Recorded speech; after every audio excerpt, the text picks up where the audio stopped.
এই ঈদে একটু স্বাদ বদলে নেওয়া যাক, তথাকথিত সেমাই বাদ দিয়ে একটু অন্যরকম সেমাই রান্না করি।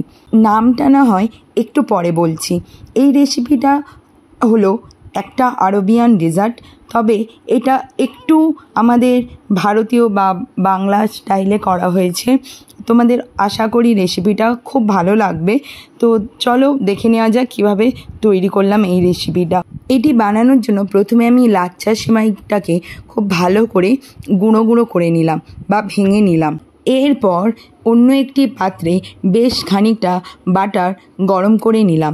তারপর ওই বাটার লাচ্ছা সেমাইয়ের মধ্যে দিয়ে খুব ভালো করে মেখে নিলাম। এবার অন্যদিকে একটা কড়াইয়ের মধ্যে আমি 1 লিটার দুধ নিয়েছি। দুধটা গরম হয়ে একটু ফুটে উঠলে ওর মধ্যে 2 টেবিল চামচ আমুল গুঁড়ো দুধ ও 4টে বাতাসা দিয়ে কিছুক্ষণ ভালো করে মিক্সড করে নিতে হবে।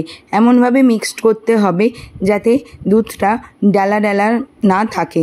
এরপর ওর মধ্যে 2 টেবিল চামচ কর্নফ্লাওয়ার ও পরিমাণ মতো ফ্রেশ ক্রিম দিয়ে আবারও খুব ভালো করে মিশিয়ে নিলাম। এই রেসিপিটার নাম হচ্ছে কুনাফা। কুনাফা একটা আরবিয়ান মিষ্টি, প্রথমেই বলেছি, আর এটা খেতে ভীষণ টেস্টি হয়।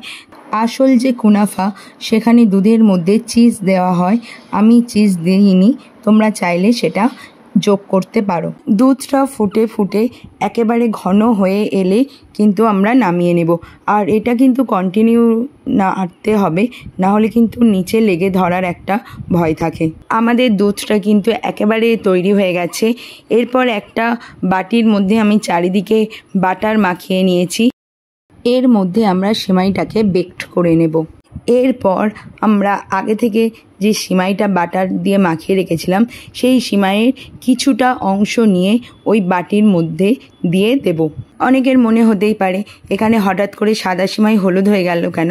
আসলে প্রথম দিনে যে সেমাইটা আমি করেছিলাম সেটা আমার ভিডিও করা হয়নি, এত রাত হয়ে গেছিলো, সেই জন্য দ্বিতীয় দিন আমি সেমাইটা নিয়েছিলাম, আর দ্বিতীয় দিন এরকম হলুদ বা ভাজা সেমাইটা আমি পেয়েছিলাম, সেটারই ভিডিও দিলাম। তাই তোমরা সাদা বা যে কোনো রকমের সিমাই দিয়ে এই রেসিপিটা বানাতেই পারো।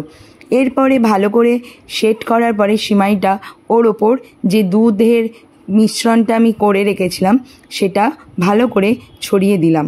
এইভাবে পাত্রটা একটু নাড়িয়ে নিলাম যাতে ভালোভাবে সেট হয়ে যায়। এরপর আবারও ওর উপরে বাকি সেমাইটা দিয়ে ভালো করে সেট করে নিলাম। যেহেতু আমার মাইক্রোওভেন নেই তাই আমি গ্যাসের মধ্যেই সেমাইটাকে বেক করব বা ভাপাবো। তাই জন্য আমি একটা কড়াইয়ের মধ্যে কিছুটা বালি দিয়েছি। তারপর ওর ওপর সেমাইয়ের পাত্রটা বসিয়ে দিয়ে ঢাকনা দিয়ে একদম লো টু মিডিয়াম আঁচে 30 থেকে 40 মিনিট ভাপাতে দিয়েছি। যতক্ষণ সেমাইটা বেক হচ্ছে ততক্ষণ আমরা এদিকে চিনির সিরাপটা বানিয়ে নেব। এখানে আমি 2 কাপের মতো জল দিয়েছি, আর 2 কাপ জলে 1 কাপ চিনি ও সামান্য লেবুর রস দিয়ে চিনির সিরাপ বানিয়ে নিয়েছি। সেমাইটা আমাদের একদম তৈরি হয়ে গেছে। এরপর সেমাইটা ওইখান থেকে তুলে নিয়ে ওর ওপর একটা পাত্র বসিয়ে উল্টো করে সেমাইটা আমি ঢেলে নিয়েছি। উপরে কিছুক্ষণ ছুরি দিয়ে মারলাম যাতে ভালোভাবে উঠে আসে। এবার ওর ওপর দিয়ে আমরা চিনির সিরাপটা ছড়িয়ে দেব। কুনাফার বৈশিষ্ট্য হলো এটাই যে এইভাবে লাল হয়ে যাবে বেকড করার সময়। এর উপর থেকেই তোমরা বাদাম ছড়িয়ে দিতে পারো, কিন্তু আমি কিছুটা ক্ষীর রেখে দিয়েছিলাম সাজানোর জন্য, তো সেটাই উপর থেকে দিয়ে দিচ্ছি। এরপর উপর থেকে কিছুটা পেস্তা কুচি ও কাজু কুচি ছড়িয়ে দিলেই তৈরি হয়ে যাবে কুনাফা। এরপর তোমরা ফ্রিজে দিয়ে ঠান্ডা করেও খেতে পারো বা নর্মাল টেম্পারেচারে দিয়েও খেতে পারো।